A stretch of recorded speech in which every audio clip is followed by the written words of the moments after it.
আসসালামু আলাইকুম। আমরা মুন্সিগঞ্জে এসেছি। মুন্সিগঞ্জের ইদ্রাকপুর কেল্লা দেখতে। কেল্লা দেখে তারই দক্ষিণ পূর্ব কোণায় একটি মসজিদ, নাম হচ্ছে দক্ষিণ কোটগাঁও সুন্নি জামে মসজিদ। সুন্নি না লিখলেও হতো হয়তোবা, যাও তাদের কাজ। এটা ইসামতি নদীর কাছেই। এখানে সহকারী কমিশনার ভূমি এর কার্যালয়, তারপরে শিক্ষা অফিসও আছে, ওই যে দেখা যাচ্ছে লালটা, ওটা হচ্ছে শিক্ষা অফিস। আর এখানে জুলাইয়ের সময় একটা চুঙ্গার মতো দিয়ে এটা করেছে বিভিন্ন কথা লিখে, স্মৃতিফলক। এবার আমরা মসজিদের ভিতরে যাচ্ছি।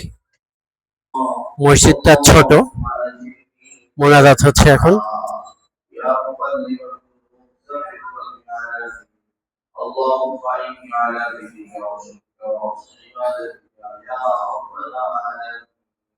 اللهم إنك عفو تحب العفو فاعف عني اللهم إنك عفو تحب العفو فاعف عني اللهم